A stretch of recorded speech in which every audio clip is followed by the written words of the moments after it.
The sports. And we are back. We got the full crew in the house. That is what it's all about. The Yankees, out of any team in the league, are the best equipped to handle a blow like this. I think there is a higher power at play here. He's due law of averages. That dude is the ultimate scrub. It's trash. Yeah. Every person you have in there is fucking trash. Next game, you're going to see a big performance. You can see it in the end of the game, and I'm just totally stoked and excited for this.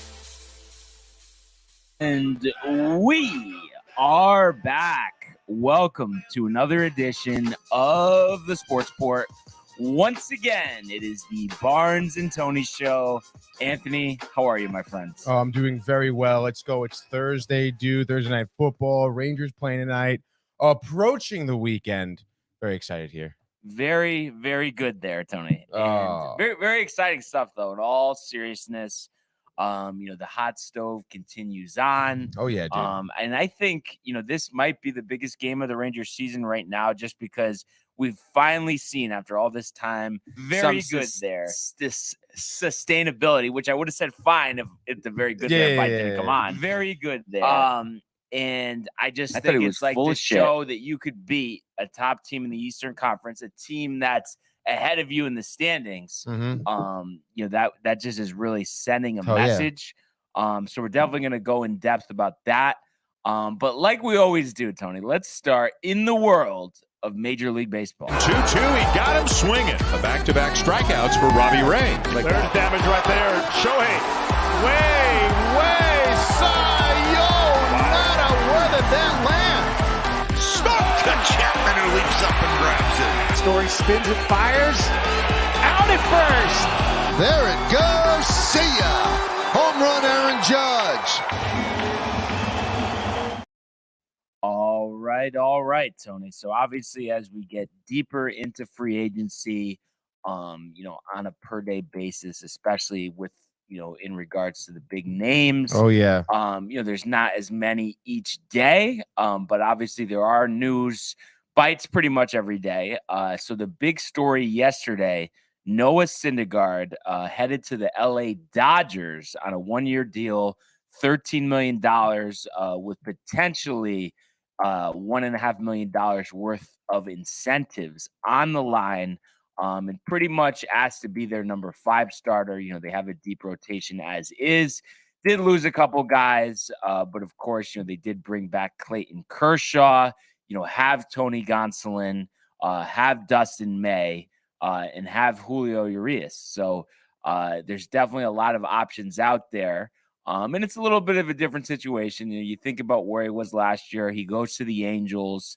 That was really a signing on their part that they were hoping for him to be a bona fide ace, potentially, pitch him into the postseason. Season goes awry after a nice start. Fire the manager. Noah gets sent to the Phillies, at the trade deadline.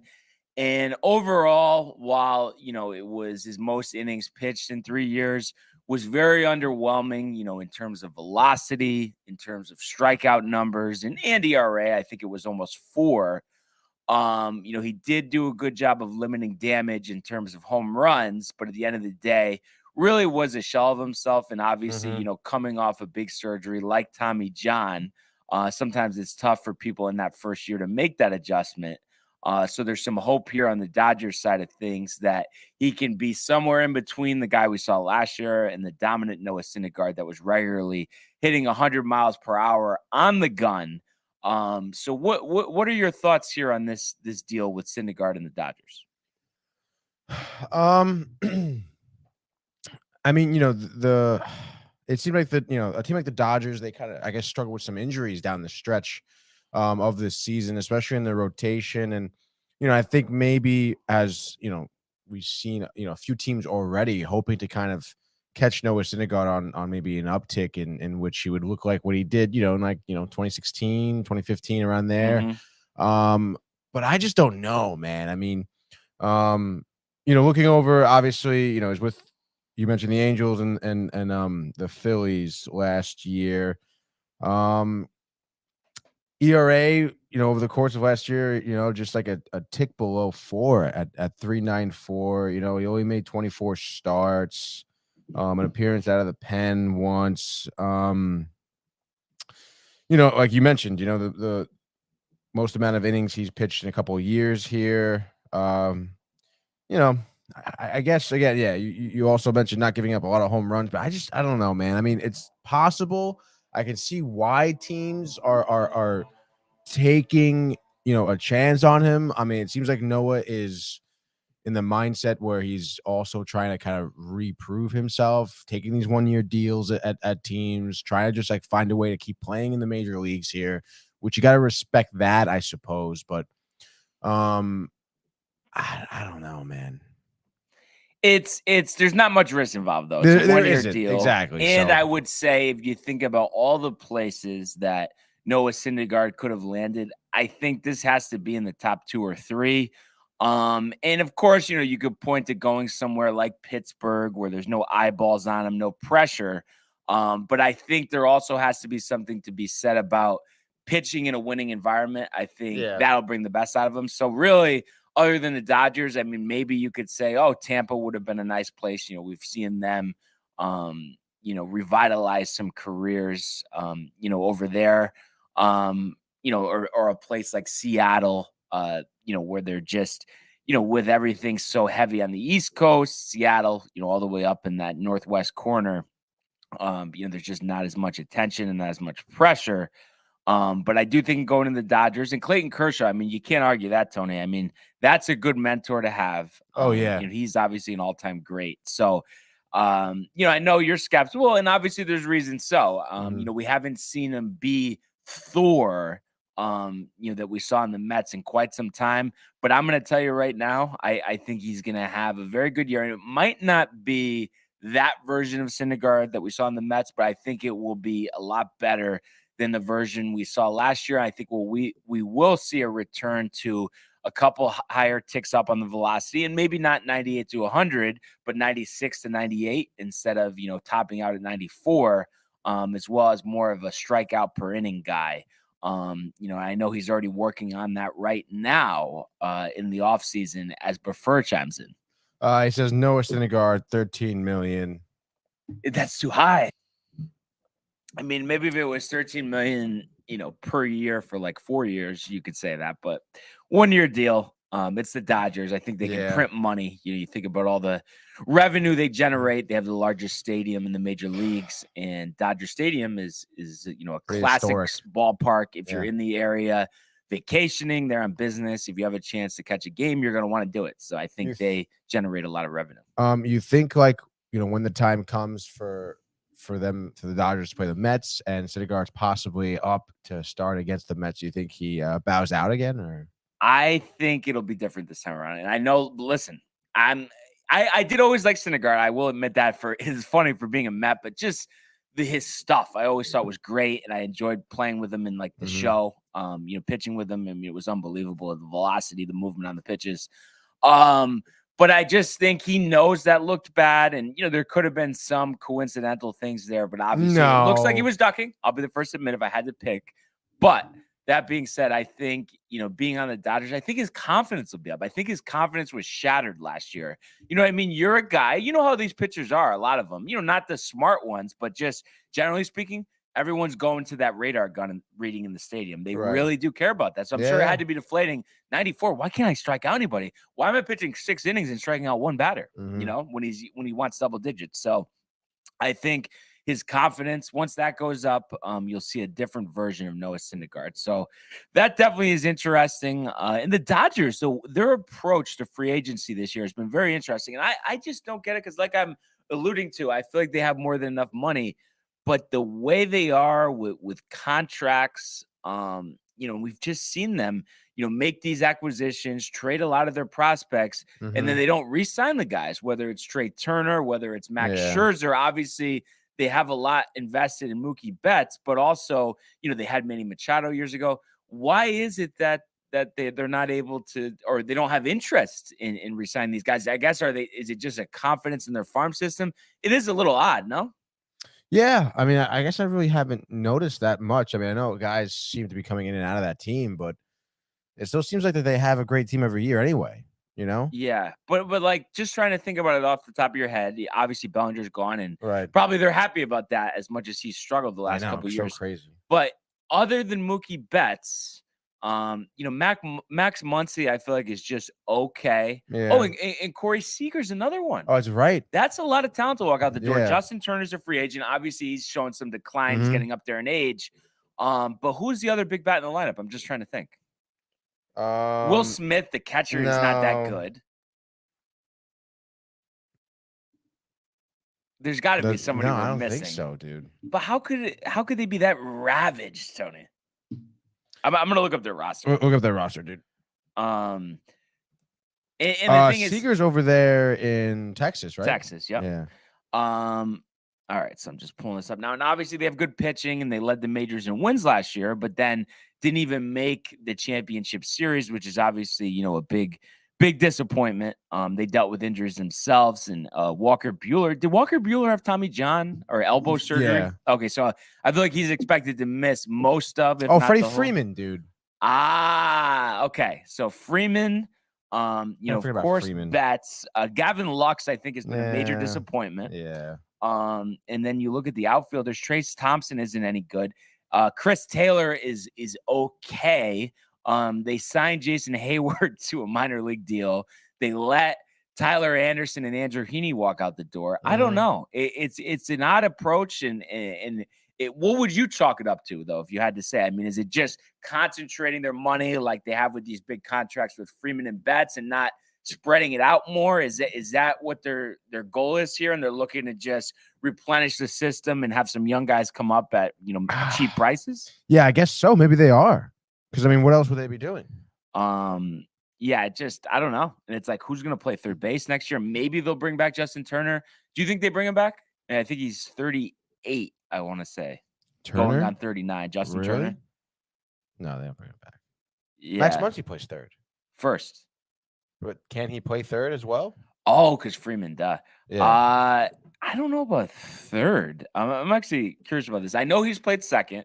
I'm pretty sure he's played outfield. Obviously, he could play DH. Let's just see the numbers here. It's crazy when he had that, he struggled in the minors. They brought him up that one year. He was unbelievable, and I feel like he hasn't. I don't know. Yeah. I think he's underwhelmed a little bit, but so just taking a look at this. So yeah, 2 years in a row, 18 and 19, he had 35 home runs, had 12 and hit 192 in 2020, hit 250 with 36 in 2021, and then last year 136 games, 21 homers, but hit 196. Oh. But I guess he is playing third. I don't know if this is on a regular basis or they've just got him over here a little bit. I'm just trying to. I hate when you click on something and it's like, oh yeah, let's just take. Okay, no, I do have it. So last year he played 84 games at third. Okay, so that's something new. That was obviously a career high. He played 7 in 2021. I can't imagine, Tony, that he's that good of a fielder at third. He's a bulky guy. Yeah. So I don't know. Maybe they're thinking potentially what's it called? Josh Donaldson? No. Tony. But first, says Noah Syndergaard, washed up player who at best could be a number 5 starter for a bad rotation. It is funny though. The animosity, and I get it, and I probably would feel the same way if I was a Mets fan, but piece of shit guy. But I'm saying it's like you gotta but you know it too, and you've basically alluded it to the fact, Tony, that it's like, of course you're rooting for him to fail, but he does have a decent shot at success at the same time. I don't know. I think it's a 50-50. Could go either way, dude. That's what I just said. That's what it says. A decent shot, 50-50. Jay Bird, a couple emotes or emojis. Can you get a read on that? It looks like, from my vision here, it's me just smiling in the great t-shirt, the mic, and you yelling at the microphone. Interesting. Yeah, I like it. I like it as well. Dude, I forgot the Twitch, the emoji things. It's pretty cool. So just some other signings here, kind of on the lower scale. So the Blue Jays, Kevin Kiermaier, 1 year, $9 million. He struggled with injuries. His bat has never really been great. But when healthy, he's very good in center. 1 year, $9 million though. But yeah, that's what No, I think that's a ripoff, honestly, just because, I mean, he hits 180. You know what I mean? Oh, he's good at fielding. He's 32. I mean, he's obviously in decline. I don't know. Think so? I would give him like a minor league 1 deal. year, $8 million to rip off. 9 million. 9 million rip off for Syndergaard. You're but see, this is one of those things where I don't care what you say. You can say whatever you want. Mhm. You, my friend, would not rather have Noah Syndergaard than Kevin Kiermaier. Not rather have Kevin Kiermaier Rather than than Noah Noah Syndergaard. Syndergaard. No. I mean, we could use some more depth in the outfield. Yeah. Then when he's hitting but 180, you're gonna Noah be like, Syndergaard, when he's just getting absolutely tattooed every time when he my can God, barely come out of so- your bullpen wow. this year. I think you like Willie Randolph more than Noah Syndergaard. I don't know about that one. I can't believe though you're putting so much blame on Willie for those years, and it's like, I mean, he the kind of blew it, but dude. the players are out there, Tony. Like it's not his fault that they didn't execute properly. But still, you're a bad manager. You're creating a bad vibe around the clubhouse. You totally blew it. Jesus, what year was that? Like 07? Yeah. Right? 07 when you were up like 11 games with 17 to go. But You how many times did they blew done it against that? the Phillies. I mean, didn't they blow it this year? I mean, They did blow it this year. Yeah. It's the ripples of Willie Randolph. But you love Buck. You can't get enough Buck. You want a contract extension. Yeah, but now it's been the players. Now it's been the Back players. then, you had Wright, you had Carlos Delgado, you had Beltron still. Come on. No, dude. they were El Duque. Yeah, dude. Oh. That was crazy that El Duque was a Met. Mhm. So also Tigers 1 year, $8.5 million deal for Michael Lorenzen. Pitched last year with the Angels, 4.24 ERA. So just kind of some depth, but I know, 1 year, 8.5, but there's another guy. It's like, give me some guy in the minors. I'll try out. You know what I mean? With these guys, they've been in the league long enough. We know what they are. I just feel like it's a waste of time. But I guess for teams that aren't expected to contend or are struggling to contend, they just feel like, oh, well, maybe, we could work with this guy and prove upon him and he'll be better. But just kind of found that interesting. Matthew Boyd returning to the Tigers, 1 year, $10 million. A guy who actually made an all-star team a few years back.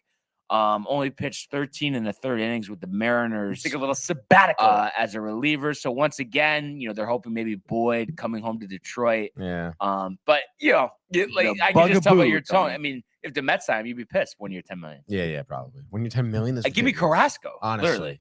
Literally. And then let's see. Officially, we had already heard about this, and for some reason, I thought that the contract amount was higher. I was thinking it was like 17 million. The Cubs deal with Bellinger is only 12.5. Didn't you think it was higher? Wow. Yeah. I guess $25 million mutual option for 2024 with a $5 million buyout. I can't believe he's playing for the Cubs, dude. I kind of think he's going to be good. Yeah. You don't think so? I don't know, dude. Well, I mean, obviously, he's in the same boat as the other guys that we're talking about.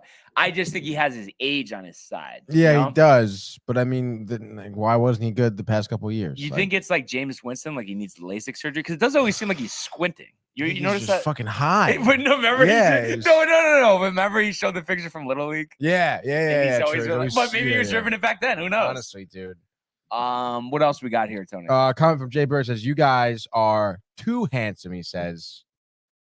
Well, I mean, we appreciate it, Jay, but I mean, come on, Tony. Did we really not know that already? Oh, gosh. All right. We also have Prefer coming in. Says the Mets payroll is $421 million. Do you predict Mets payroll will exceed $500 million?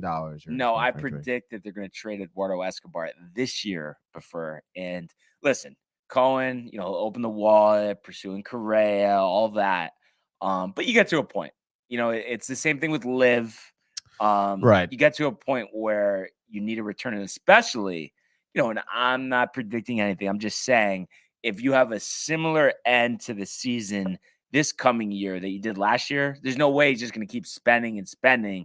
It's going to be more about moving pieces around, allocating money, in different ways. And honestly, if I were them, and I kind of think you would agree with me, but just to have some more flexibility there, if you could and have a deal where it makes sense, I personally would trade Kana and Escobar. And even Marte, really, just because injuries, age. I just don't know if you could rely on Starling Marte this year to play 135 games in center field. I know he fucking not having him during the tail end of the season and the playoffs like really screwed us up. Yeah, because he had really caught fire. Oh my god, he was doing so well for us. But yeah, I guess you get rid of Kana. I mean, that was like, yeah, I knew it. Remember we talked about it right here, Yeah. and I was like, Kana, what is he doing? And then let's see. So Marte, I was just curious. So 118 games last year, age 33, just turned 34 this offseason. So you never know when you get to that age. You know, that's true. That's the thing. 18 steals last year. I love these old guys, dude. McCann, another guy that's getting up there. Terrible batting average, terrible contract. Obviously, we've heard the Rangers rumors. So you think about him, absolute dumpster fire. These are all guys that they signed last year. If you think about McCann, Marte, Kana, Escobar, they would be better served trading all of them and just opening up that cap space, because I just don't think those guys are worth the dollars that they're allocated. Yeah, I think you're right. And then I also did see, nothing official yet, former Met great Michael Wacha. The Orioles are interested. They've kind of struck out in terms of going for starting pitching this offseason. Had a very good, resurgent year for his standards, 3.32 last year with the Sox in 127 and a third innings. I mean, I think it makes sense, but at the same time, I do think I could see him reverting to his Mets ways with the Orioles next year. Yeah, I could see that, but I could also see him, having a decent year. I feel like I was pretty impressed with him with the Sox, honestly. Yeah. He almost look at his stats with the Mets. I mean, who he reminds me of, and this guy was a Met too, is Rick Porcello. Same type of thing where, okay, at certain times, looks pretty good, but who was worse though for the Mets, Porcello or Wacha?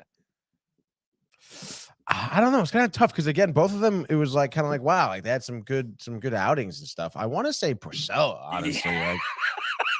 No, I'll never forget. I was so tight, and I think this was before I knew you.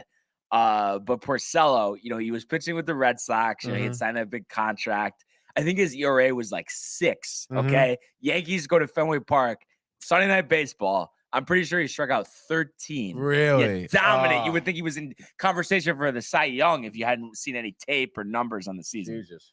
And speaking of the Yankees, obviously, been a little quiet on their front, some minor league moves. But Rodon, those negotiations continue on, and everything that I'm hearing the Cardinals are out. I'm hearing the Twins are out. There's not really a team, just because no one even wants to give him 5 years. And there were talks about 7. So it seems like that was probably pretty accurate that the Yankees are going 5 for 140. We know how, Scott Boras wants to suck every penny, out of these prospective teams. Yeah. But I mean, tell me I'm wrong, Tony, but I just don't see him getting more money from any other team other than the Yankees. Yeah, no. So you would think, maybe he'll give in and maybe there'll be some middle ground. But what other teams were interested? Not the Dodgers. Were the Dodgers were actually, but they signed Syndergaard, so you would think that they don't have room for him. They obviously the Giants, but it doesn't seem like they have room for him. They've mentioned the Red Sox, but why would he go there? Or how much money are they really going to give him? So yeah, it just seems like that's a natural fit. How tight would you be if you signed with the Red Sox? Yeah, I mean, obviously it would be tight, but let's just hope we don't have to worry about that. And what do you think, knowing this now? Because I feel like we were both kind of on the same page that you'd have to go 6 with the vesting. Do you think at max, like the Yankees will have to go 6 years, 180 to get it done if no one's even going to give them 5 years? Yeah, max 6 years. Or maybe 5 in the vesting. Honestly, which is nice. I love that. Yeah. But you could see why he doesn't want to do it. He's 29 now, entering his free agency at 34. Unless you're Jacob deGrom, you're not getting $185 million. Right. And, yeah. So I don't know. Again, but that's his only option. What's he going to do? Yeah. I'm sure. And he wants to come to New York, which obviously bodes well. Who are you rooting for more next year, DeGrom or Syndergaard? Wow, good question, dude. I feel like you're going to say DeGrom. It's more recent, obviously, but I think it wasn't Syndergaard more of an asshole. Yeah, but I mean, DeGrom didn't leave on great terms either, dude. You don't think they're gonna have a jersey retirement day? No, I don't think so, dude. I guess I'll be rooting for DeGrom. more. But it's. I mean, Texas isn't going anywhere. So I don't know, man. I'm Dude, telling stop you. it, I'm dude. gonna say I guarantee they win 83. How is Seager this past season? He was decent, right? Decent. Just the average was a Right. little lower than I would have liked. I'm gonna just look that up. I'm just curious. But yeah, like Seager, I just given his age and everything, like I just don't get why the Dodgers didn't want to re-sign him. I know they signed Freeman, but it's like Freeman's older. Yeah. Not that Freeman's great. Love Freeman. But Seager's only 28 years old. Freeman next year maybe will be 33. Yeah. You're right. 33. So last year, Seager 33 home runs, 83 RBIs. So career high 33 home runs, but hit 245. OPS like his second lowest of his career at 772. On base was the lowest of his career at 317. And part of that could be, a different type of lineup that he's in versus what he was working with the Dodgers.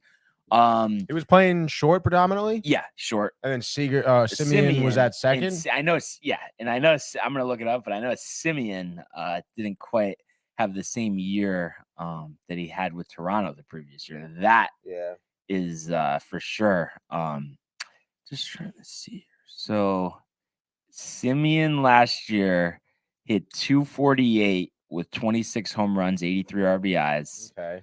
OPS is 733, which was 140 points lower than the previous year when he hit 45 home runs and 102 RBIs. You think that's going to be a tough one for them down the stretch? Yeah. That deal? Yeah, I think so. I think Seager will be good though. Yeah, I think so too. Adolis Garcia was decent, right? Adolis Garcia, remember I was telling you, he's going to be good. That's why I feel like they can hit.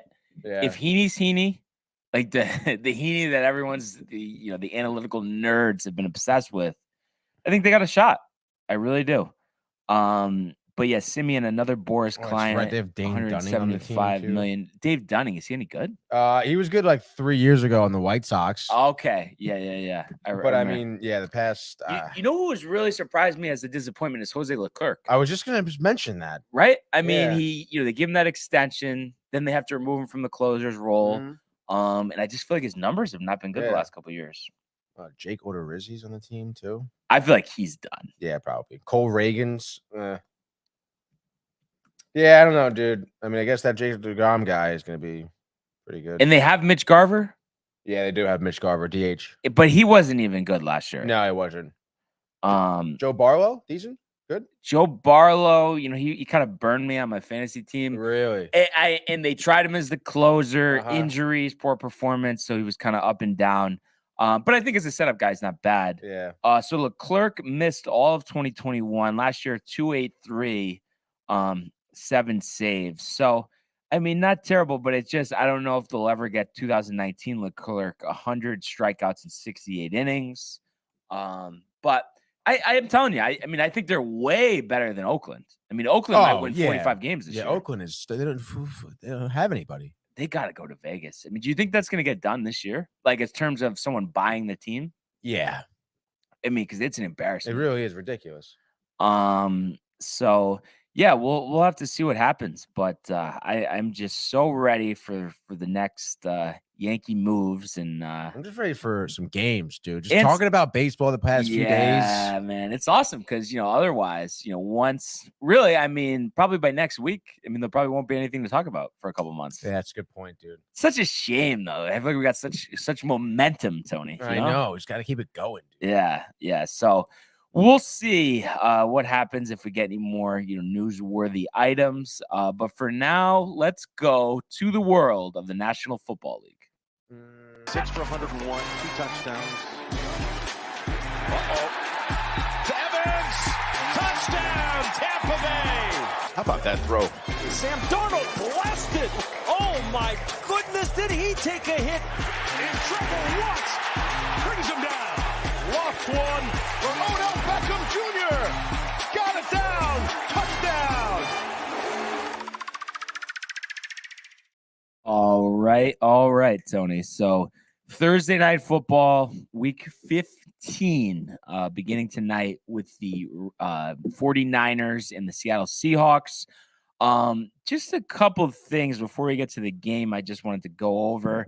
And I don't think we've talked about these yet. So we've obviously seen Josh Allen ever since he got hurt against the Jets. It's just not been the same, especially if you're comparing him to like last year. So the Bills, made some moves for some reinforcements. Two guys that were previously on the Bills, Cole Beasley, coming out of retirement. So he slides right into that slot position. And then also John Brown, who last played for the Bills in 2021. And of course was on the Arizona Cardinals. So, he's got to hope that, that'll help him. And then obviously you would imagine that would take him out of the Odell Beckham Jr. sweepstakes, who we spent a lot of time talking about. And then I think he kind of killed his value for this season when saying that he was only going to come back for the playoffs. So that kind of shied away teams. Jerry was hot on him, but now they're saying he's probably not going to sign till March.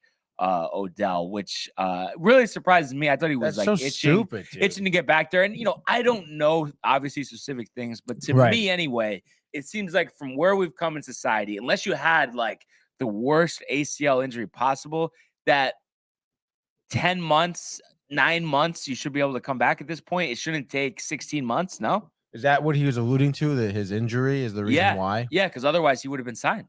I mean, you know what I mean? Why, you know what I mean? He's trying to say he's healthy, but it's like, well, then why is he not out there? And why is he saying that he's not going to come back from the regular season? If he was healthy, he'd be out there. Yeah, it's kind of whack, dude. Stupid. And then I don't think we talked about this either, that the Cowboys signed T.Y. Hilton. No. What do you think about that?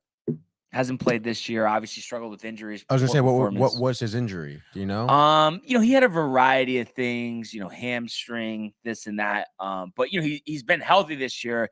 The Colts just elected not to bring him back. He's 33 years old. But it's just a veteran minimum deal. I mean, I feel like for Dallas, why not? If Hilton can streak down the sidelines a couple times. I was going to say, yeah, if he can not pull a hamstring and just stay kind of healthy, get a few receptions a game, why not? It's crazy though. I mean, he had a really, really good start to his career. But since 2018, where he had 1,270 receiving 6 touchdowns, the most amount of games, that he's played in was 15, and he had 762 yards receiving. Wow. So obviously doubts about him being the same player, but who knows? Has he was drafted by the Colts, right? This is his first time not on the Colts. Wow. Yeah. So I think it makes sense for Dallas. And maybe it'll make life easier for Prescott, just giving him an option. And I think too, when you have Dalton Schultz and you have CeeDee Lamb and you have Michael Gallup, I don't think there's going to be all that much attention on T.Y. Hilton. Yeah. So that should open up the passing game. And also, you didn't sign, Odell, obviously. So, decent pivot to add something. Then he's not dramatic. Like Odell he's not bringing either. A bunch of baggage. Yeah. So that's probably a good, deal for them. And they did also announce the Rams that Baker, with Walford still injured, Baker expected to start the remaining games of the season, which we kind of expected. It's funny too for Sean McVay, season over, Stafford's future in limbo, maybe even Aaron Donald's. I think it's like, this is what he's focused on. It's like, can I revitalize Baker Mayfield? Can he be a future asset for our team? Or worst comes to worst, can we just get a nice compensatory pick for him in the offseason? But I think there is something, this year has been so negative. I think for McVay's own, inner self, that he would feel, pretty good if Baker balls out, they win 3 out of the last 4 games or something. Yeah, I think so. I think Baker would feel great about that too. Yeah, exactly. So we saw him, lead him on that drive, last week. So it'll be interesting to see Monday Night Football against the Packers, what he brings to the table. But the way this season is going for Green Bay, I would not be surprised if Baker had a nice game and they upset the Packers. So we'll have to see when the time comes for that. But for now, we do have, like I said, the Niners in Seattle right now, 3-point road favorites. Brock Purdy questionable to get the start here. It seems like he's gonna go, but I just have not seen any updates. It just says oblique is listed as questionable 18 hours ago, but just I don't know. I think there would be more news if he wasn't gonna go, and I think this is a division game. Seattle, other than their little slide recently, has been a very solid team this year. So I think Jimmy. Oh my God, Tony. Jimmy G, I man. think the 3-point spread, Tony, makes sense here. But it's just looking at this game, and I'm kind of curious your thoughts. And I know Debo's dude. out for a few weeks. Yeah. Purdy's banged up, but of course, Christian McCaffrey's been great since coming over. They have George Kittle. Brandon Ayuk is pretty good as well. And then you think about their defense, the way that Seattle has scuffled, their only win in more than a month has been against the Rams, that you would think, how the hell is Seattle going to win this game? But I don't know. It's just like the way the NFL is. Would it really surprise me if they did? No, it's not like this is, Tom Brady and the Buccaneers going up against them like they did last week and getting shellacked. I don't think it's like that. I'm kind of just curious, your thoughts, going into this one. Honestly, I mean, I feel bad to say it, but I do think the 49ers have this one. Yeah. I just think Geno Smith has made a lot of, quite a few mistakes down the stretch of his past few games, losing a couple in overtime here, losing to Carolina, losing to Tampa, and it's like, losing the Raiders, late game interceptions, it seems, mistakes from Geno. I just think that San Francisco will still have like decent offensive production, Purdy or not. I would imagine, Purdy in his position, he's going to do everything he can to make this start. I mean, geez, we've seen it with these backup quarterbacks, Yep. like a Mike White situation, battle through like whatever it takes to be out there on the field. So I really wouldn't be surprised if we see him totally fine and everything. And again, I just think, San Francisco with their defense is going to hold Seattle, force them to make some mistakes here, unfortunately. And I think Seattle falls down a 7-7 record, kind of a bad kind of second half of the year for them, huh?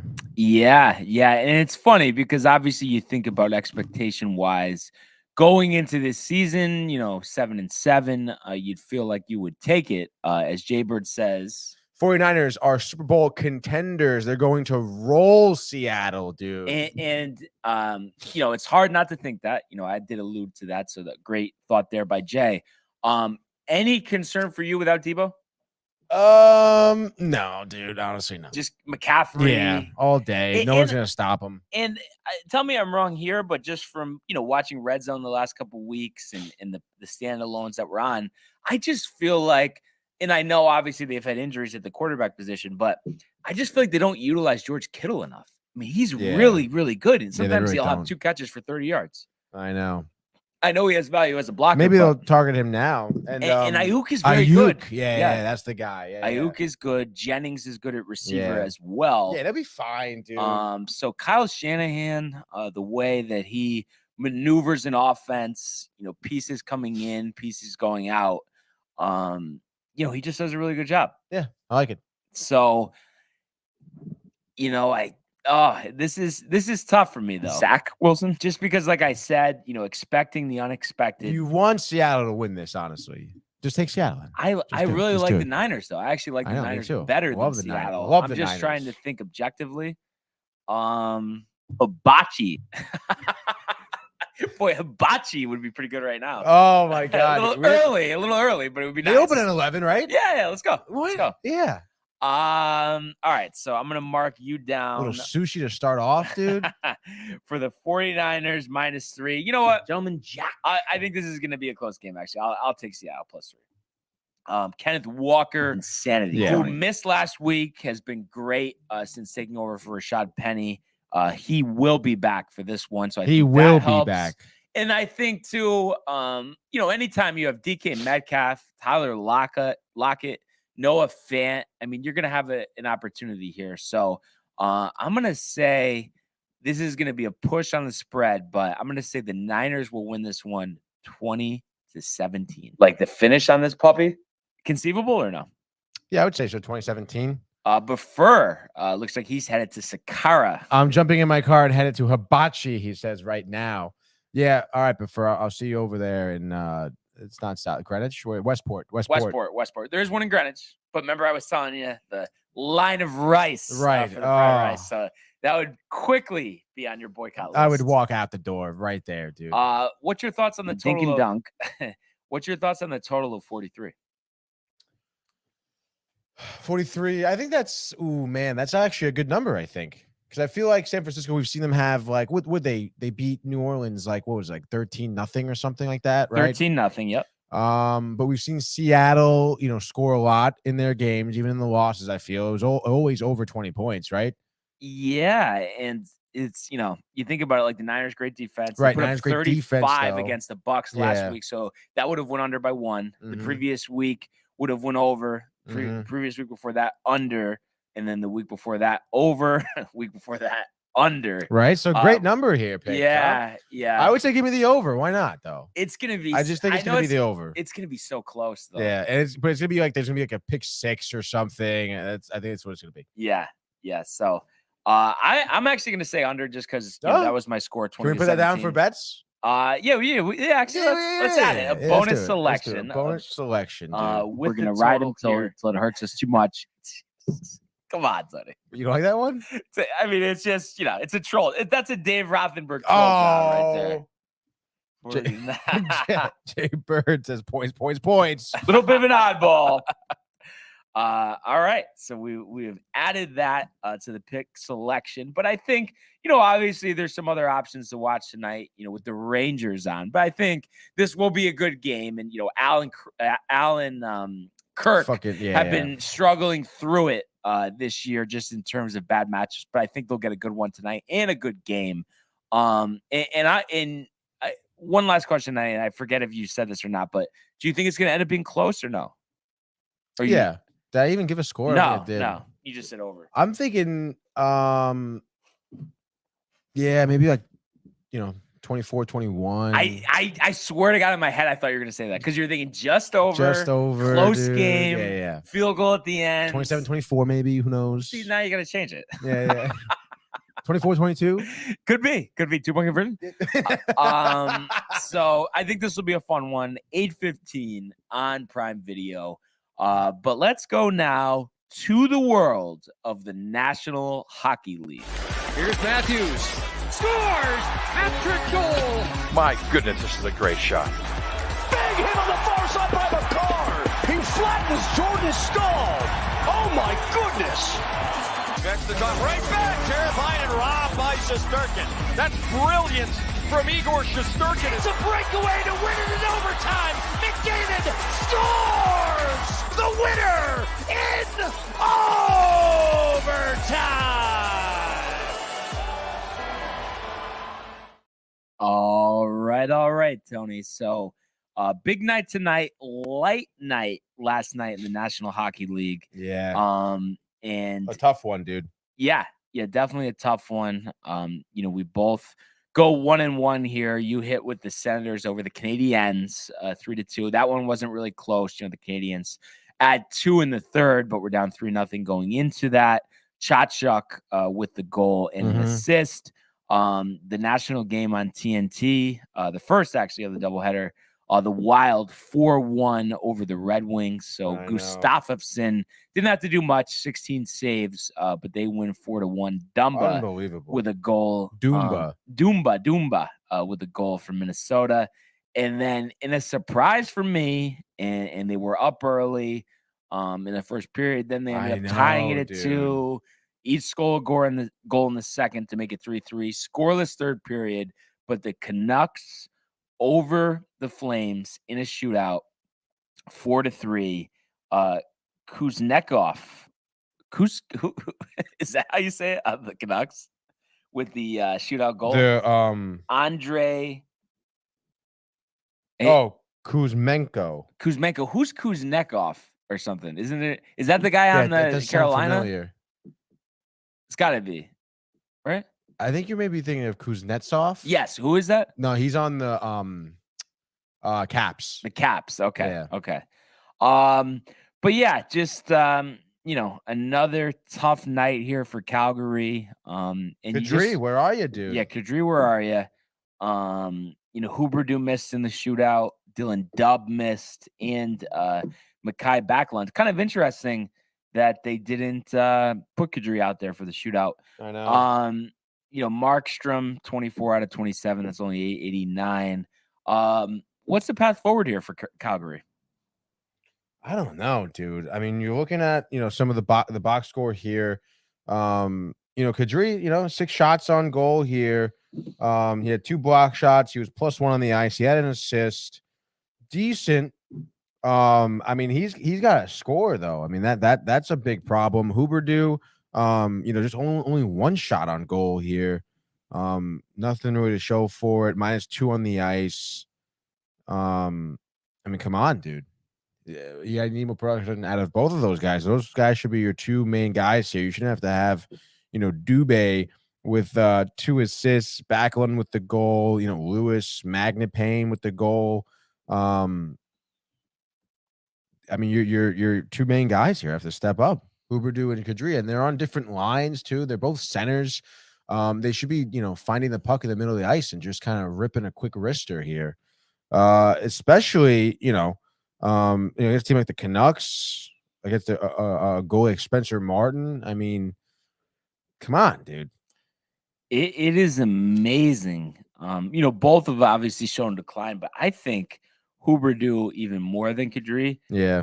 30 goals last year, only 5 this season, and only 13 assists. Yeah, it's not in good. 27 games after having 85 assists last year in 80 games. +4 versus +35 last year. So you have to wonder, did that system, did that team, really highlight his abilities? And for whatever reason, it's just not gelling in Calgary at the moment. Yeah, it's pretty crazy. I mean, same thing basically. I mean, I understand, Kadri a little bit better here, 22 points, 11 goals, 11 assists, but the -7 on the ice. I mean, I would imagine, I'm not sure how often they've been changing the line combinations here, but change him. Because Kadri -7 on the ice. I don't know who he's with, but I mean, change it up, dude. And I don't know where exactly they are. It's probably lower than this, but I think really, if you think about the talent, jeez, look at this. You all right, dude? Yeah, take a sip. No, when you just have that kind of at Yes. the bottom of your throat. But I think they should be a walking 4 seed in the Easily. West. There's talent there. Markstrom's pretty good. And obviously they were great last year. Great home team last year. Especially like with the way the West is right now. I mean, obviously you have Vegas, but then like surprisingly, Winnipeg is up there. Seattle is up there in the West too. These are teams that, I think are taking the league a little bit by surprise here. Because of course everyone really expected Calgary, even Edmonton too, isn't really that. Same thing with Colorado. Colorado, where they were last year. I gotta see where. Let's see. Okay, so yeah, Vegas is first. Oh yeah, Dallas, right? Winnipeg, Seattle, LA, way higher than people thought. Minnesota, I would say, probably still. I mean, they were contending last year. They're doing really well.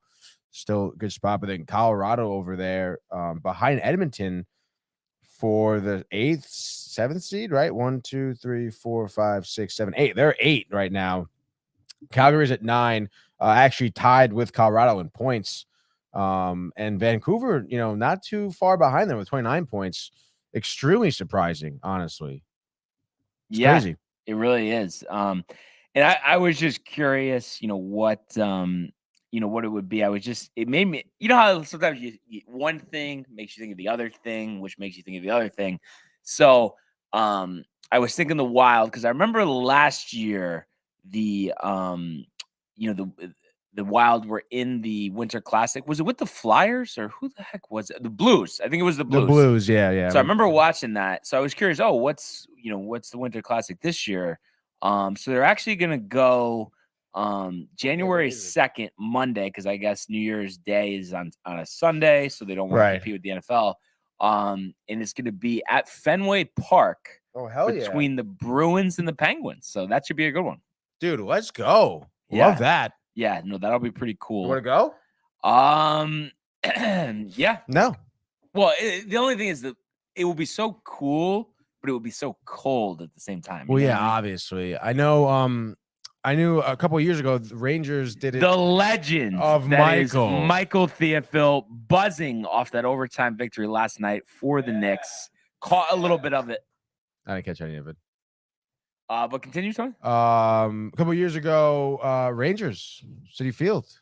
City Field, but Yankee Stadium, Tony. You can Number sucks, 99. Dude. I do not want to hear. Your stadium sucks, oh dude. my God, this Number 99. What are you talking about, dude? Fucking Wayne Gretzky, dude? Oh man. Well, I guess just greats were number 99. That's what it is. I mean, only really one of them. The other one was kind of a piece of shit. Dude. Oh yeah, exactly. Exactly. What ridiculous rhetoric. No. Ridiculous. That is ridiculous. That is ridiculous.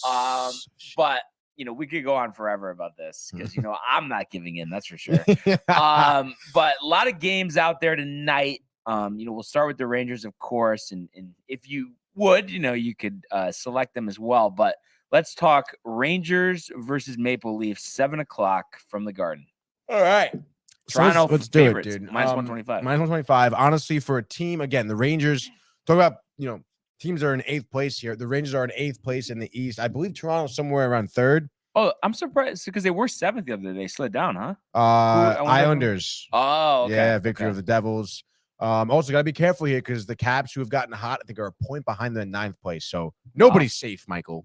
Shesterkin unconfirmed. I'm telling you, watch out for Halak. Shut up. Just watch. Why is he unconfirmed then? Why can't they confirm it now? Because it's 10:50 in the morning. Matt Murray confirmed. No one's even up, dude. No. How about this? Matt Murray was confirmed yesterday at 1:08, and you're telling me Toronto time. Toronto, it's Canada. Oh, different, yeah, that different, much of a different. time? Yeah, way different. Really? Well, actually, no. different. Toronto, and Michael knows this, is on Eastern time. No time difference. So no excuse. Exactly. It's right up there. Exactly.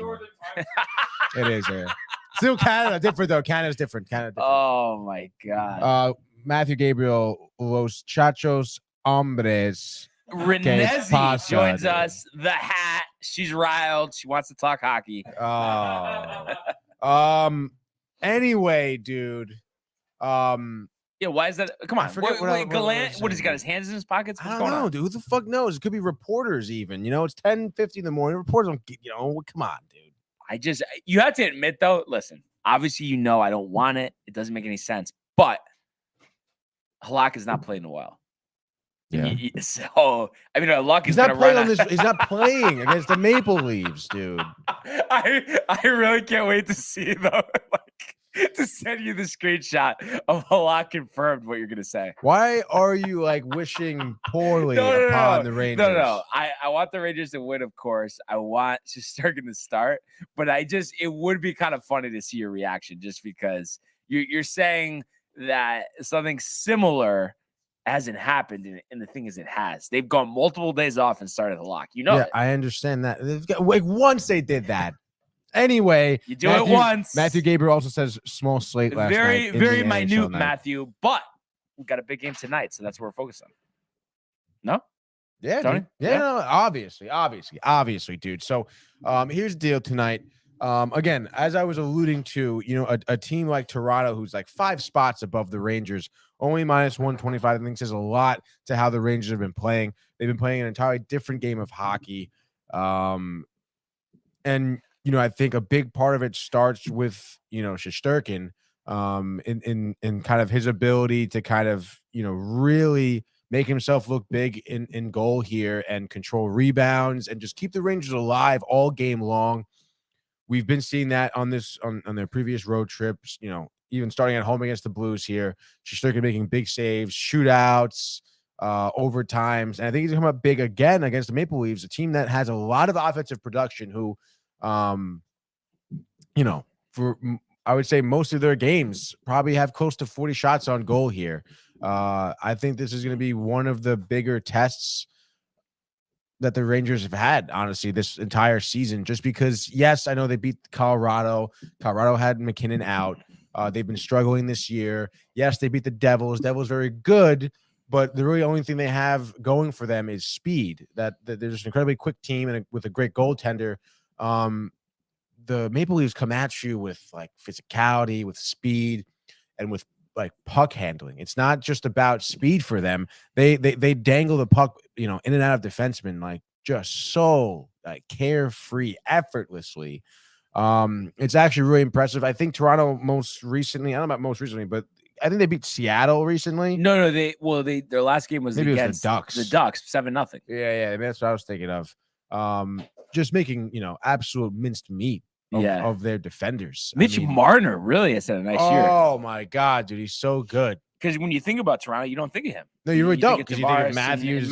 Yeah. Which is crazy. Michael Bunting, dude. You love. Is it just because it makes you think of baseball? Is it?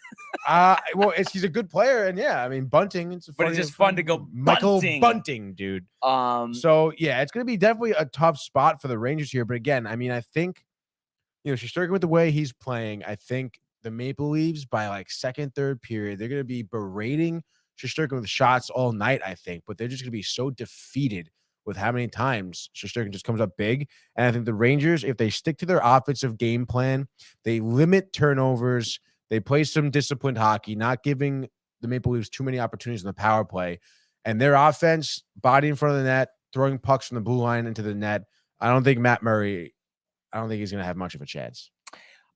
Something interesting here too, and I know you're not taking the Halak comments seriously, but do you know that Shesterkin has started the last 4 games? He has not started 5 games in a row this season. Wow.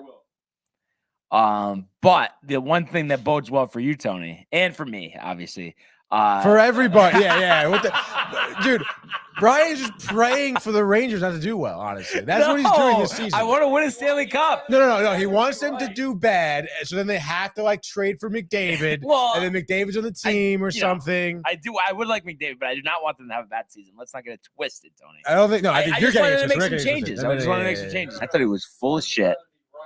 What? But, No, that's not true. Let me finish. Let me finish. So the one thing that I'll say that bodes well is for Shesterkin getting another start is they are back-to-back over the weekend, Saturday and Sunday, Philadelphia and Chicago, respectively. Chicago, perfect Hawk game right there. Take it. I think, though, what it's going to be, especially if Shesterkin starts tonight, I think they're going to go Halak and Philly just because, that's a lot of games in a row for him to start. I don't give a shit. I know, but Tony, I'm saying what's likely to happen, not what should happen. No, it's what you want to happen. No.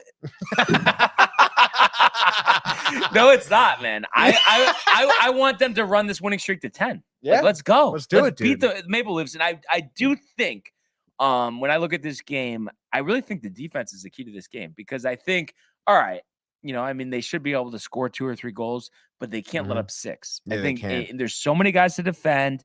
And one guy whose name I have circled here is Jacob Trouba. You're the captain. You're throwing stuff. How about you step up? You lay some hits. You knock out some teeth, and you lead your team to a victory instead of throwing your pads at the ice. No, yeah, I think you're totally correct on that one. And I think defense is going to be huge, like you were saying too. And a team that is also very good at defense is Toronto Maple Leafs, which is pretty crazy. This is a tough game. You like this stat, Michael? Maple Leafs have won their last 4 games winning streak, and 3 out of their 4 games they shut out their opponents. And out of their past 4 games, they haven't scored any less than 4 goals.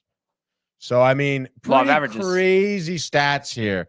Beating Anaheim 7-0, LA 5-0, Dallas 4-0, and then beating Calgary in overtime 5-4. You know what they didn't play though? What? The Devils. Oh. What do you think right now? Neutral ice, Tony. Devils, Maple Leafs. What do you think? Who's going to win? Yeah. Like 7-game series or? No, 1 game. 1 game. Winter Classic, actually. Let's put them at the ice at Fenway. Winter Classic, out on the ice. Give me Toronto. Wow. Yeah, used to the cold. Yeah, I knew you were going to say that. And plus, again, they have, not only do they have, they have people who've played in Winter Classics before. They know how to play outdoors hockey. It is really way different playing outdoors. Yeah. It's pretty crazy.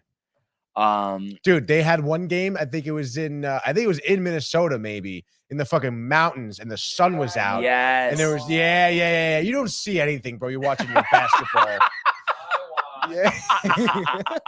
Brian didn't really like that. Oh, come on, Tony. Come on. As Matthew says, Trouba. Come on, Mr. Trouba. Where are ya? Coming right for us, Trouba. But yeah. Winter Classic this year, Matthew. Fenway Bruins, Park, Penguins. Penguins. And then they always do like another outdoor game too. Yeah, I feel like almost there's another 2 outdoor games. Yeah, there probably is. Forgot what they I forget what they call them too. I don't know. Stadium series? Stadium series. I gotta look this up. It's always at like another stadium. I'm just curious what that is. And then while I'm looking this up, though, could you give me your full prediction for the game? For the game? Yeah. Wow, dude. I would say tight game here. Rangers win 4-3. 4-3. Okay. Yeah. Overtime, regulation. No, regulation here. Who has the game winner? I would say late in the game. Oh man, I want to say honestly Hedl again, but to appease Brian, I'll say Artemi Panarin. Wow, I thought you were gonna say Jacob Trouba. No. Trouba maybe a couple assists. Yeah, good, definitely. So the outdoor game this year for the Stadium Series is actually in Chokery's backyard, NC State's Carter Finley Stadium, Raleigh, North Carolina, Washington Capitals, and the Carolina Hurricanes. What day is that? February 18th. Let's go. Gotta go. Dude, we gotta go. We've been February 18th. I wonder, or no, that's probably just past the Super Bowl. Because you know how they moved it back. It used to be like February 2nd. Wasn't it on Valentine's Day one last year? Was it? No, I don't think on. It was probably like the weekend of. Yeah, exactly. But yeah, we'll have to look into that one. But the thing is, Matthew says Boston sucks ass. I mean, we can't argue there. Same even though Tony's in love with the Bruins. I'll come on, Caps, Carolina. Let's go. Ovechkin. But I do feel I haven't looked it up, but I would imagine they gouge ticket prices. Oh yeah, dude. Especially the one at Fenway. You know, the capacity is not as big, and you know, big city like that. Raleigh might not be too bad. Isn't there a bowl game happening at Fenway as well? Yes. Yep. Yeah, there is. That's I think this weekend actually. Super Bowl is the 12th this year. The 12th. Okay, so right after the Super Bowl. Yeah. All right. So you know, I'm really interested to see this game tonight, and I mean, momentum is on their side. You can't discount that. I do think, though, this is a very tough task. Might be their toughest task of the season. I think it is, dude. But it's like, you know what?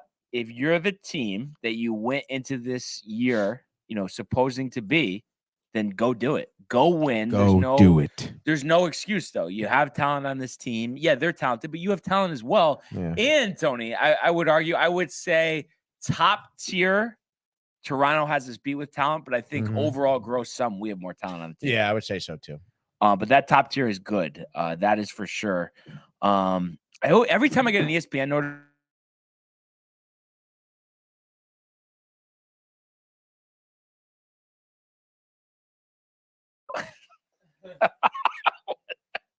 What was that, Tony? We had a little blip in some. The service today sucks eggs. Dude. Oh my god! Sorry, we're getting, and I'm hardwired in, by the way, just so you guys. Yeah. So how is there a problem? Because the Wi-Fi here it's just the connection sucks. Sharon, where are you?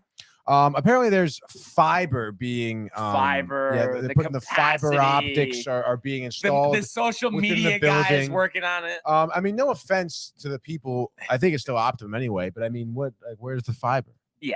Yeah. Show me the fiber. Yeah. No, it's crazy. But looking at this, I'm gonna go Vegas in Chicago. Vegas minus 210. I think they should be like minus 400. Chicago sucks, and I know that's crazy. They've lost a lot. Is breaking news?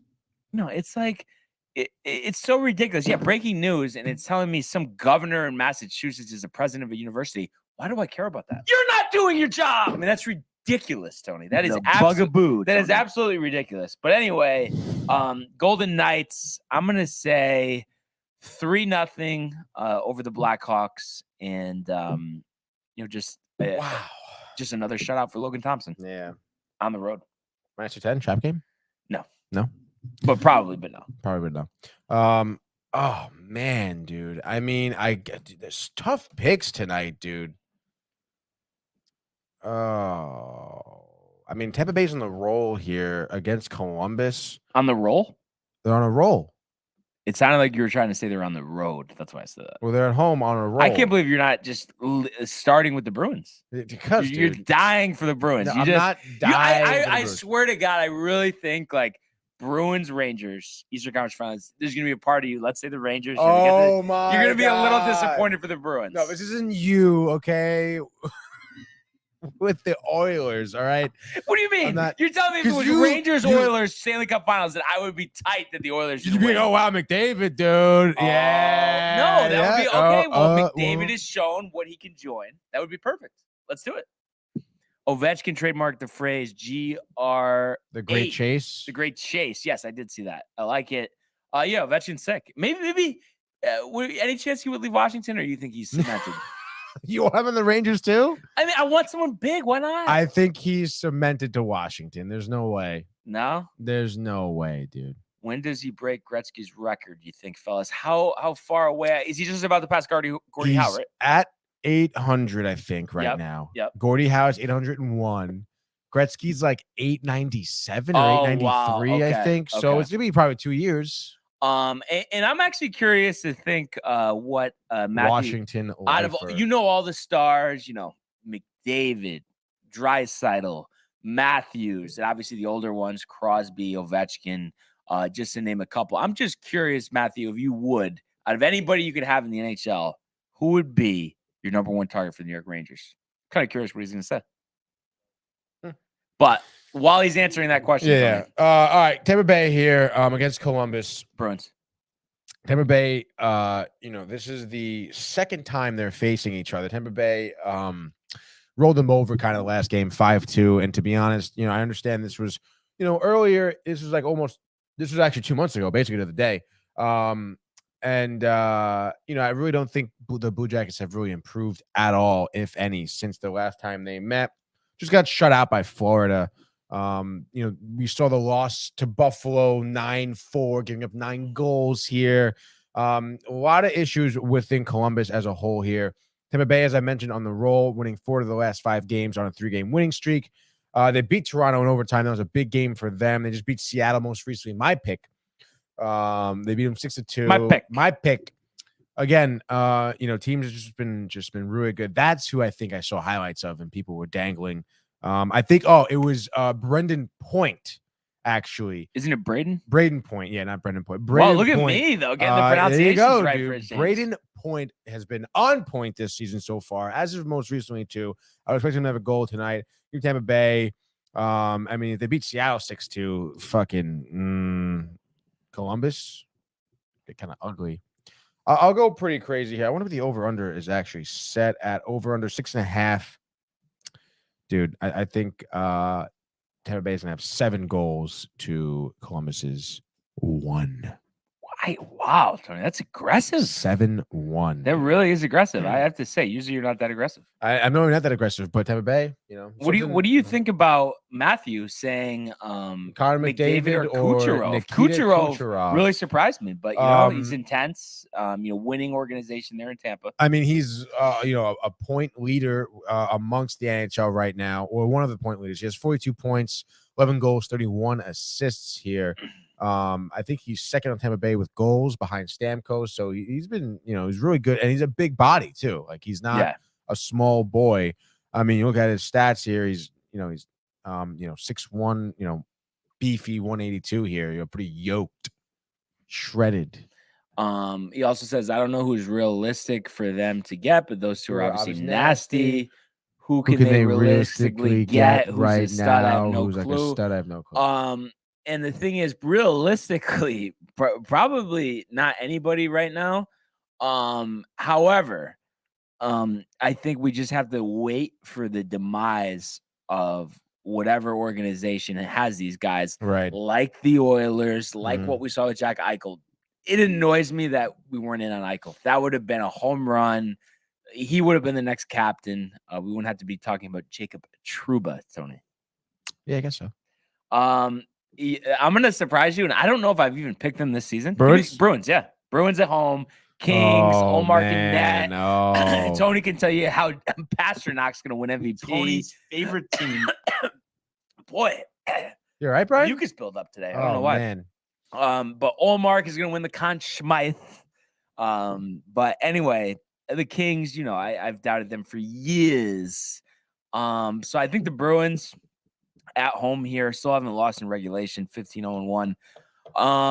Give me the Bruins here, 6-0. The Kings are cooked like Russell Wilson. Wow. Russell Wilson. Wait. All right. All right, Sid. All right, my next pick.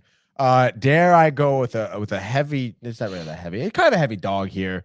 You know how I'm gonna pick? Take a guess. Take a guess. Take a guess. I mean, Don't look it he up. can- Nope. Buffalo here in Colorado.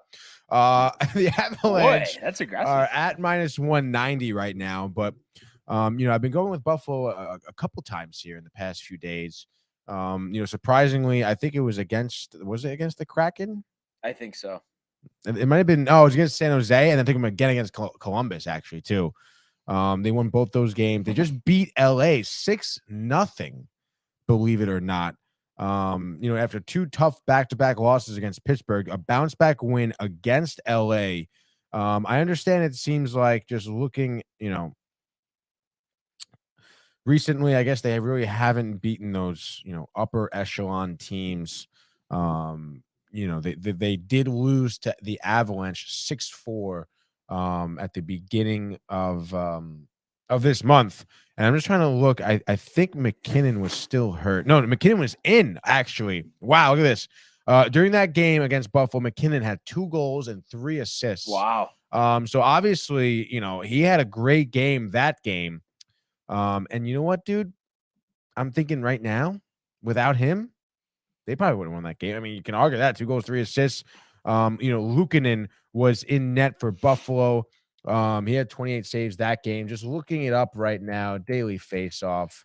But you know, you're getting Craig Anderson's. We are? Yep. Well, that's totally fine because he's been good recently. What the fuck with this website? Matter of time. Craig Anderson, dude. Where are we? Dude, this is ridiculous. Did I miss it? Craig Anderson unconfirmed, Georgiev unconfirmed. So you never know. Probably probably Anderson, but it doesn't matter, dude. I mean, he's been in between the pipes for most of you know, the most recent wins here. So give me Buffalo here. I would say 4-2. All right. So for my third pick here, I'm gonna stick you know, with another team in the Northeast here and go with the New Jersey Devils. You know, I think coming off Heavy 2 dogs. losses, you know, they've been you know, they've been so good all season. And to face the Flyers here with Torts, they're -305. I think a big game for Hughes. I think they could call up their goalie from the AHL and they could still beat the Flyers. But Vanacek is confirmed 10:38 this morning. So obviously the Devils on top of their starting tender early on. But I think 5-2. I just think the Flyers are cooked. I don't know. You know what I mean? I don't know Yeah, I think you're how right. else to say it like that. And then also the Devils coming off 2 losses. I mean, we've seen how well they've played this year. They're not going to lose to the Flyers at home. I don't care. Yeah, I think you're right. 4th and final. What do you got? I'm going again. Chokri did me right the last time I chose the Hurricanes here. I'm gonna choose them again here. I believe Kochnikov is likely to be in net against the Kraken here. He's only 1 regulation loss so far this season for him. We mentioned the 3 shutouts, tied for first with 3 shutouts. You know, his numbers with each start have been getting better and better. His save percentage is getting higher. 926 is at now. Martin Jones, I believe I saw, was likely to be in between the pipe. No, Grubauer, huh? Grubauer? No, Was he? No. Oh. He was injured, and it seems Yeah. like he's the backup, basically. But Yeah. I remember you were high on him last year, but he kind of underwhelmed. Right? Yeah, a little bit. And you know, Jones, veteran, we know Yeah. him, San Jose. He's been, you know, pretty well. He does give up a lot of goals. I think Seattle as a team gives up I think over 3 goals, 3.2 goals a game. You know, Martin Jones, 888 save percentage. So, you know, 13, 5 and 2 with a shutout here in the season. So obviously, you know, the Hurricanes with the 3-headed monster, you know, Kochnikov hasn't gotten as many starts as Jones, but nonetheless, I mean, he's been really good for them. And I understand, you know, Burakovsky has been really good for Seattle. I believe, you know, McCann is decent too. There's a few other younger guys they have who's been kind of decent. Ryan Donato is one of them. Brendan Tanev, solid. Jordan Eberle's been decent. Daniel Sprong. But I just think as of late, the Kraken really have not played well. The last time these teams faced each other, again, I know it was 2 months ago, but the Hurricanes rolled them over 5-1. And, a lot of that kind of came, obviously, offensively. You have Sebastian Aho, a goal and 2 assists. Jarvis, a goal.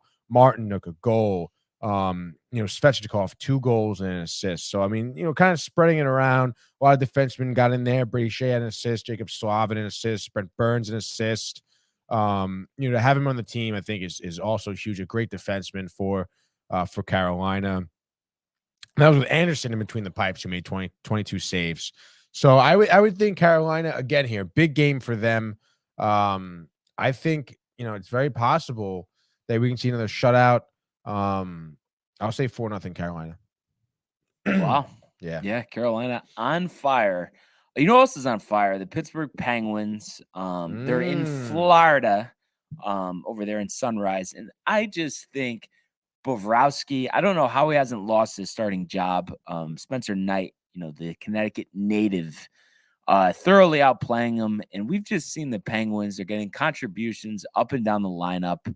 That veteran experience really coming back to do some good for them. And they're just in their groove. And Tristan Jarry has had a nice season. So I just think 5-4, maybe, I guess. There could be some goals in this one. Florida's had a couple games recently, but I think they get it done. And Florida continues to sink in the Eastern Conference standings. So I like it.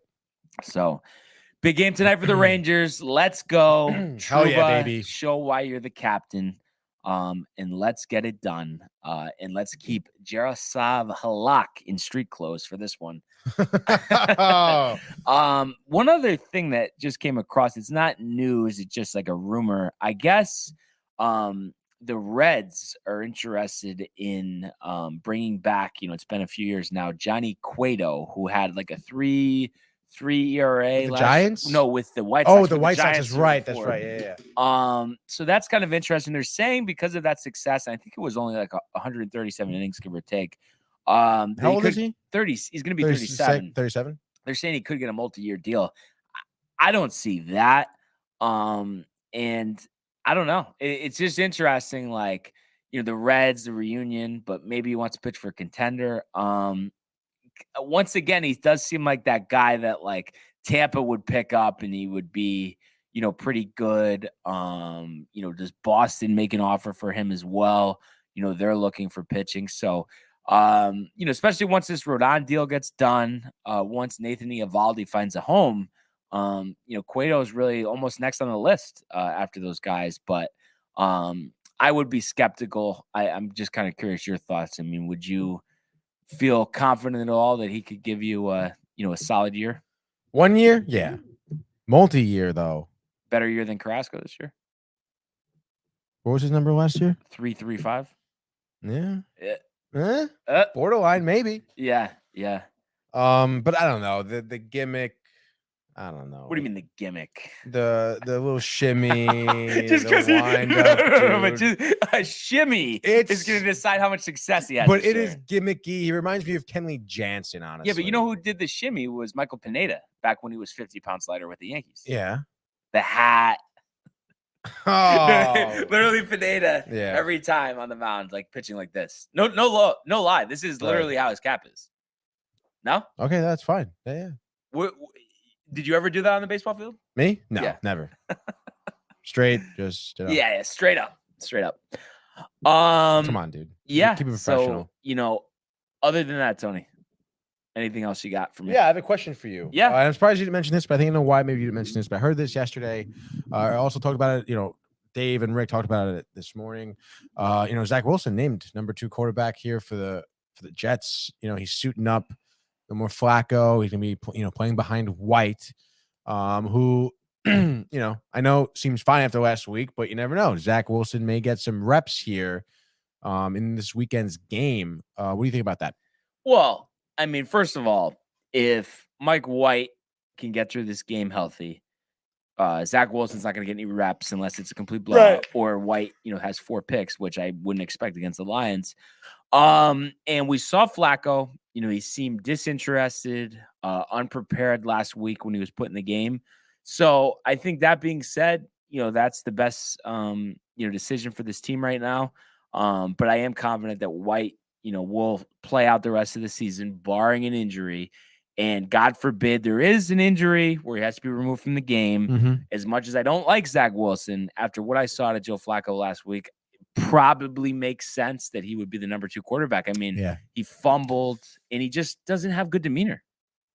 And I think you would have to think, I have no idea. I'm not close to the situation, but I would think that Zach Wilson has to be a little humbled by this experience. You fucking better be, dude. Yeah. So something to keep an eye out for. Yes, and I know I am thoroughly looking forward to tomorrow's football frenzy. So hell yeah, baby. Keep an eye out for that one. Other than that, though, Tony, anything? No. Screen time tomorrow. Manny's back. Jay will be in studio. Wow, trips. The trips, dude, with Michael. That would make it the foursome, dude. Subject matter. Subject matter. Well, we'll be talking about the new trailer for The Whale came out. I don't know if you are aware of this movie. Brendan Fraser, you aware of him? I remember your Fraser special. Right, yeah. You ever see The Mummy back in the day? No? No. Well, anyway, it's a really good movie. I think, okay. Whatever. Yep. He's making a big comeback in his career. Brendan Fraser is. Okay. And he's like playing this role where he's like an incredibly massively overweight man. Okay. Who's struggling to have a relationship with his daughter. Pretty deep, serious movie. And for him to be off of the movie scene for so long, coming off of movies like The Mummy and George of the Jungle, for him to land in this type of role, pretty crazy. Movie comes out, I believe, the 23rd of December, in time for Christmas. Already up for several Golden Globe Awards. They're talking about Oscars for Brendan Fraser here. So we're talking about that movie. Henry Cavill just announced he will no longer be putting on the cape for Superman. Dude. I saw you and Michael tweeting back and forth about that. Pretty crazy. We're going to talk about more in depth about that because he left a pretty serious role to return to Superman, and now he's not going to be Superman. Pretty nuts, dude.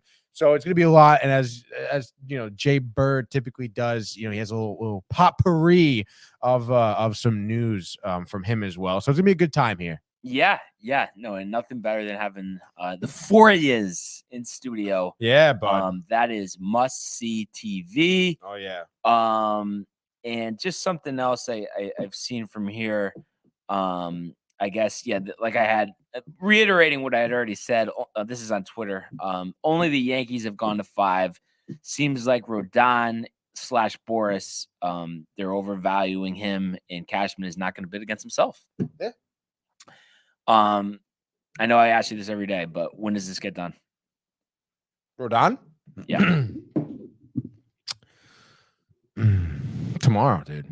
Tomorrow, pre-show, after the show? Oh, probably post-show. Post-show. Lunchtime-ish, they'll release it. During the Bahamas Bowl, potentially. Yeah, probably. Bowl season. Kicking dude. off tomorrow. Bahamas.